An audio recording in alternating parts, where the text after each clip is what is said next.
Cześć, witajcie, witam was w najnowszym dla mnie trochę wakacyjnym odcinku, bo nagrywam go o wakacjach, a odcinek ten poświęcę porównaniu dwóch obiektywów makro, Sigmy 105 mm, która jest moja, i super oczywiście znanego Canona 100 mm makro z serii L, którego pożyczyłem sobie do tych testów od męża mojej siostry.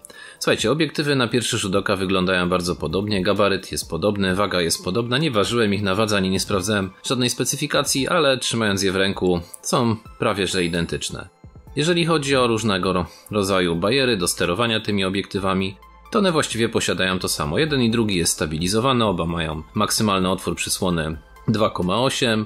Delikatna różnica, jeżeli chodzi o wielkość osłon przeciwsłonecznych, zdecydowanie większa od Canona, mniejsza od Sigmy. Ostro mniej więcej z tej samej odległości. No co prawda mamy 5 mm różnicy w długości ogniskowej, ale to chyba nie ma jakiegoś większego znaczenia na samych zdjęciach. Jeżeli chodzi o solidność wykonania, Canon jest trochę lepiej wykonany niż Sigma, ale Sigma nie jest jakimś badziewiem. Oba obiektywy mają fajne metalowe złącze. Właściwie to nie wiem, czy Canon jest uszczelniony, Sigma chyba uszczelniona nie jest, więc na deszcz nie polecam z nią wychodzić. Jeżeli chodzi o elementy sterujące, które widać w tych obiektywach, no to mamy bardzo podobne. Możemy włączyć, wyłączyć stabilizację. Stabilizacja może być w obu osiach albo tylko w osi poziomej. No i mamy regulację również zakresu autofokusa i to tyle. Dobra, bierzemy się za testy. Najpierw sobie porównamy, jak wygląda obraz tych obiektywów w odległości takiej makroskopowej, czyli tak jakbyśmy strzelali sobie, powiedzmy, portrety nimi. Dobra, zaczynamy od maksymalnego otworu przysłony, identyczny czas, mamy tą różnicę 5 mm długości ogniskowej. Zacznijmy sobie od brzegu. No i co? Obraz Sigmy, wyraźnie, sprawdzę jeszcze tylko, czy jestem na brzegu, obraz Sigmy wyraźnie słabszy, mniej ostry, mniej kontrastowy. No tutaj Canon ewidentnie wygrywa, także w tej pełnej klatce oczywiście Canon jest tu lepszy, ale czy to będzie miało duże znaczenie w zdjęciach? Bo ja wiem, jeżeli mamy środek ostry naprawdę, ale znowu, jeżeli patrzę na szczegóły, to Canon jest ostrzejszy, jest bardziej kontrastowy, natomiast czy obraz Sigmy jest zły? No nie powiedziałbym, myślę, że jest naprawdę akceptowalny, a jeżeli robimy portret, to ta delikatna miękkość może wcale nie być taka zła, natomiast rozmycie na obrzeżach nie ma specjalnie znaczenia. No i przymknięty do 5.6. Sigma, lecimy na brzeg, zobaczmy jak wygląda. Znaczna poprawa, nadal nie jest tak super jak w kanonowskiej LC, ale jest naprawdę całkiem nieźle, więc przymknięcie przysłony zdecydowanie pomaga. I na środku obraz jest nadal Canon odrobinkę lepszy, ale różnica jest już minimalna.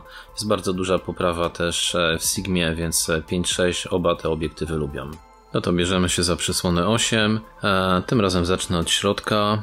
I słuchajcie, cały czas, tak, jestem na środku na pewno, cały czas widać, że Canon jest lepszy. Canon wygrywa kolorem, nasyceniem tych kolorów i odrobinkę kontrastem, natomiast ostrość przy przysłonie 8 jest już bardzo porównywalna, przynajmniej z centrum kadru. No ale warto też zobaczyć, co tam się dzieje ciekawego na brzegu, także zaraz się na brzeg wybiorę. Jeszcze się tutaj tylko przesuniemy, słuchajcie, i brzeg kadru.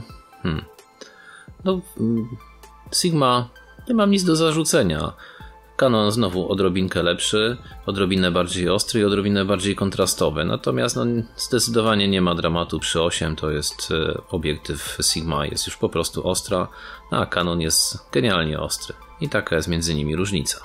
No i przysłona 11 i to jest ten moment, kiedy obiektywy się już nam bardzo wyrównały. Środek właściwie wygląda identycznie, z delikatną przewagą L-ki, jak zwykle w kolorze i w kontraście, może nawet w rozdzielczości odrobinkę, ale ostrość jest właściwie identyczna i jak się przesunę na brzeg, to na brzegu ostrość jest również niemalże identyczna. Nadal Canon jest odrobinkę lepszy, ale to jest minimalna różnica. No i dobiłem do przysłony 16, zobaczymy, czy jest w ogóle użyteczna w tych obiektywach. Tak na oko z daleka wygląda, że tak. Obraz powiększony na brzegu jest fajnie ostry i bardzo podobny w obu tych obiektywach. Pewnie jakby mi ktoś kazał zgadnąć, pokazując osobno zdjęcia, to miałbym kłopot z rozróżnieniem, a jadąc na środek, widzę, że środek w gruncie rzeczy też jest identyczny, więc przymknięty do 16 w odległości makroskopowej. Obiektyw Sigma wreszcie robi się taki sam jak obiektyw Canon. Może w Canonie jest delikatnie lepszy kolor, ale to jest tak minimalna różnica, że nie wiem, czy mi się przypadkiem nie wydaje. Ok, przymykam już bardzo mocno do 22 oba obiektywy. No i co? Czy to się w ogóle da tutaj z tego wyciągnąć? No środek, słuchajcie, wygląda naprawdę spoko. I to w Sigmie i w Canonie wygląda identycznie, więc można sobie przymknąć 22. Na przykład w nocy może się to przydać, żeby jakieś gwiazdy z lamp uzyskać. Brzeg jest też bardzo spoko, słuchajcie. Nie ma w ogóle lipy, tak jakby oba te obiektywy nie reagowały na dyfrakcję. No i tyle, tak? Przymknę sobie jeszcze Canona na maksa do 32, bo tyle można. Teraz mi się strony zamieniły, czyli Canona mamy po lewej stronie, jest przymknięty do 32. No i co? I lecimy z powiększeniem za chwilkę. Zaczniemy sobie gdzieś tutaj od brzegu. Zaraz tylko złapę to powiększenie 1:1. O, dobra, już możemy. No i widać, że te 32 tutaj na brzegu to jest już w Canonie lipa. Jest nieostry. Po prostu nieostry i też zgubił sporo kontrastu. A środek? No środek też nie jest tak ostry jak w Sigmie przy 22, czyli dobra, 32 maksymalna przysłona w Canonie 100 mm L to po prostu ściema marketingowa i tyle. To jest nieużyteczna przysłona moim zdaniem. No i główne zadanie obiektywów makro, czyli powiększenie z dystansu makro. Słuchajcie, środek w obu jest świetny, świetnie ostry. No i będę się powoli przesuwał do brzegu, żeby zobaczyć, czy mamy tu jakąś różnicę, ale tak jak mówię, na środku jest fajnie, natomiast jak idę w kierunku brzegu, w obu obiektywach zaczyna uciekać ostrość, ale wyraźnie w Sigmie dzieje się to szybciej i bardziej, czyli ta obszar, powiedzmy, maksymalnej ostrości w Canonie jest większy niż w Sigmie ewidentnie, natomiast w kolorach, w kontraście ostrości jakiejś specjalnej różnicy nie widzę. Ok, oba obiektywy przymknięte do 5.6, no powiedzmy bez powiększenia obraz wygląda genialnie po obu stronach. Powiększenie 1:1, centrum kadru, obraz jest bardzo ostry. Cały czas wydaje mi się, że nie do końca ustawiłem sobie idealnie odległość, bo obraz Sigma jest ciutkę większy, ale ostrość jest naprawdę porównywalna. W Canonie odrobinie lepszy kontrast. No i jak uciekamy w stronę boku, to dzieje się to samo co poprzednio. Zaczyna uciekać też ostrość, ale w Canonie znowu znacznie mniej niż w Sigmie. No to wchodzimy w zakres przysłon naprawdę użytecznych w makro przy dużych powiększeniach.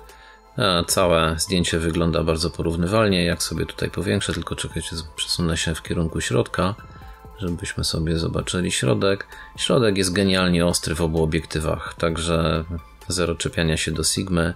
No i uciekamy w kierunku brzegu i znowu nam się chyba powtórzy to, co już widzieliśmy wcześniej, czyli ta ucieczka ostrości w kierunku brzegu i w Sigmie ona jest wyraźnie większa, czyli no, mamy centrum super, brzeg nie do końca.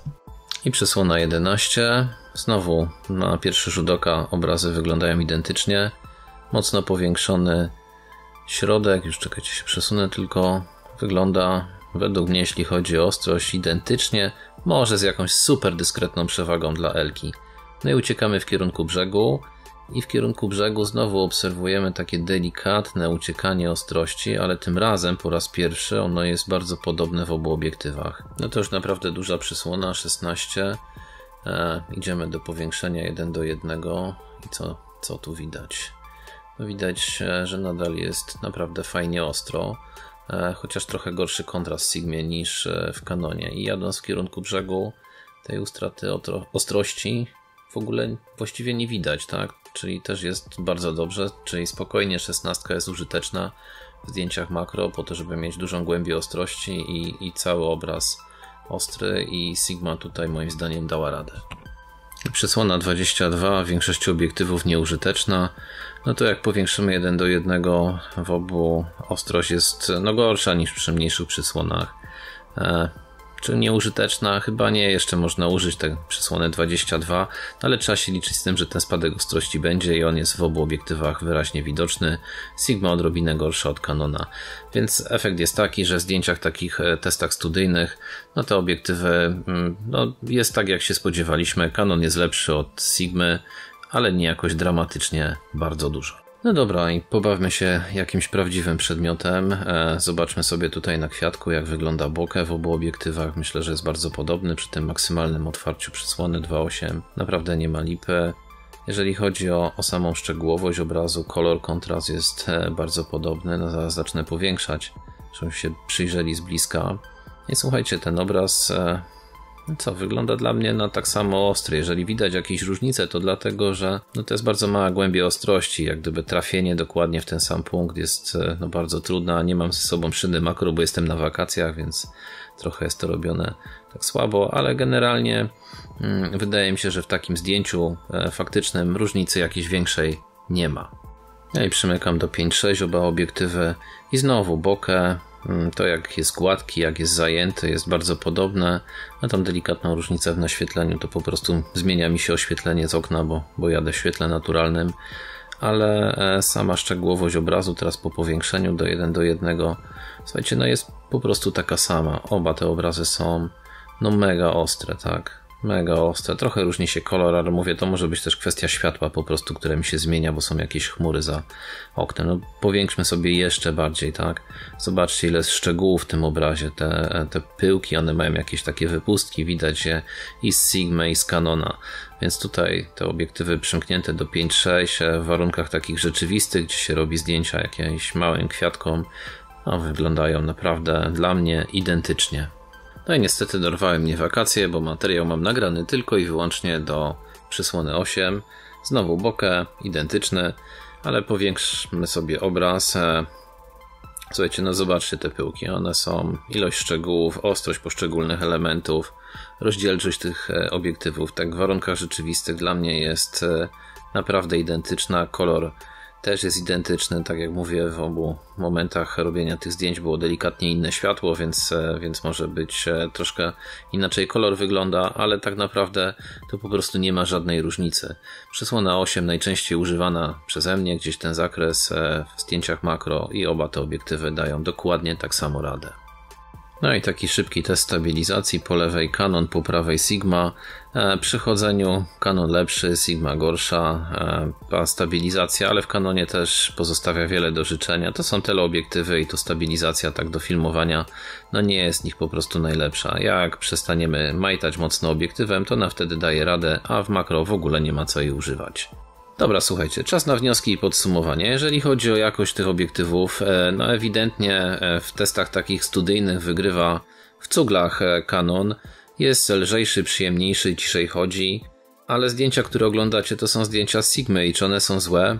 Myślę, że jeżeli chodzi o amatorski poziom, to Sigma jest po prostu genialna, a biorąc pod uwagę prosty fakt, że za używaną zapłaciłem 1400 zł, a najtańszy Canon używany, jaki był dostępny w tym samym momencie, kosztował 3200, to można się zastanowić, czy aby na pewno w warunkach rzeczywistych te wszystkie przewagi Canona, które widać w testach studyjnych, mają w ogóle jakiekolwiek znaczenie.